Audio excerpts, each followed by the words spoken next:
when you've got your tree drawn on the right side and then you've turned it the other way and you've used a number 2 pencil or number 4 because it's the soft graphite, and you go over those lines, you have to hold it up to a window. Go over those lines. They can be rather sketchy. You want to make sure you cover them because this is going to be our transfer graphite. Okay, so once this is done, I've got all the lines copied.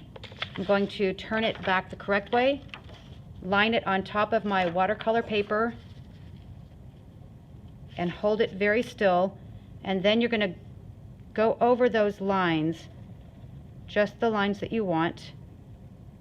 A little bit of pressure, not too much, and always just hold your paper still and you can pull that back and check. And I can see very faintly, I can see the graphite being transferred, and that's all I want. I don't want it really heavy. So check to make sure that you're pressing hard enough but not pressing too hard. And go over all of your lines, and again, you're going to have to keep checking because you're going to get confused on which lines you've already drawn and which ones you haven't. I like working from the left to the right so that I don't smear the graphite that's already on here, although it's not such a big idea because this is the template. It's not going to be the finished piece, but that's just a habit of mine. All right, let's take a look at these lines so far to see how they're going. All right, I'm seeing them. I'm getting a little heavy, so I'm going to lighten up a bit. All right. What I'm finding useful is do one segment at a time. So now I'm on this segment right here, and I will complete that entire line to close in that segment, and I can put my finger there. Now I know I'm done with those. I'm going to this segment.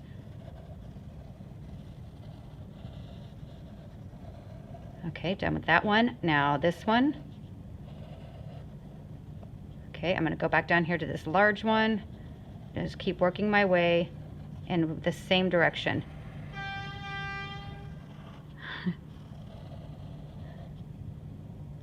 When you think you're done, make sure you hold the paper still, again, right over top of your watercolor paper. Pull this up and just check. Do you have enough lines on there? I missed a line. Okay, I'm glad I checked. It's very light, which I like.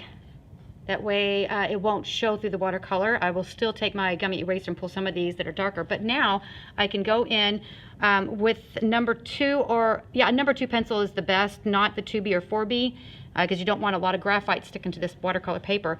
But I can go back and I can change anything I need just to make sure I know where my segments are, if there's any lines that I skipped, or if I need to change the thickness of the branches. I can go back and just do all the adjustments that I need right now before I start the watercolor. This is the template again. The back side was graphite. I transferred it onto my watercolor paper, and I told you guys you can do 2 different ways to finish this off before we do the watercolor. This one is I'm going to leave the graphite. I'm going to take my gummy eraser and make it really light so I barely see it. But this one's done. It's got all the segments ready to go. I did this again. I traced it on a different piece of paper. And now I'm going up and down, and portrait instead of landscape. So a way that you can finish this off. This is an easy way to do it. It's much easier than leaving this blank because I really have to be careful staying inside my segments and not running into another segment. And it's very light to see that. But if you ink it in, it's going to be easier to do. You don't have to do this, but this is just an option to make it easier. So I can take my micron pen and outline the tree.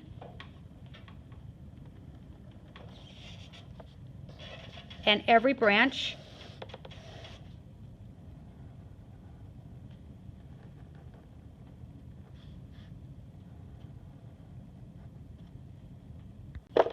So this one has been outlined completely with the micron pen, and you just have to be very careful to make sure that the lines or the thickness of the tree goes from thicker to thin. And some places I kind of got a little bit thicker where I shouldn't have. Like this one is a little bit too thin. I can, ugh. All right.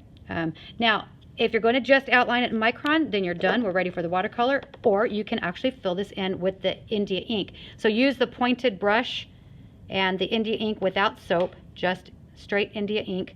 And then start from the bottom And you always want to pull with the paintbrush. So I'm going to put the tip of the brush at the base of the tree and fill that in with ink. Wipe this off. When you dip it in, wipe it off so you don't accidentally drip on your tree. That is something, if you do that, there's no recovery. All right, so I'm going to, again, at the base of the tree, at this trunk part coming down, and then drag my brush in the direction that the tree grows. It's the easiest way to do that. And use the base of the brush for the big white areas, and then when you get to the smaller areas, you want to pick it up and just use the tip of the brush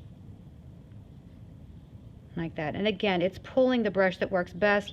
Don't try to hold it sideways. Let me see what that looks like. Holding it sideways and trying to brush, you're going to get lines that are, you can't control the thickness that way, but you can control the thickness when you pull the brush in the direction of the line that you're doing.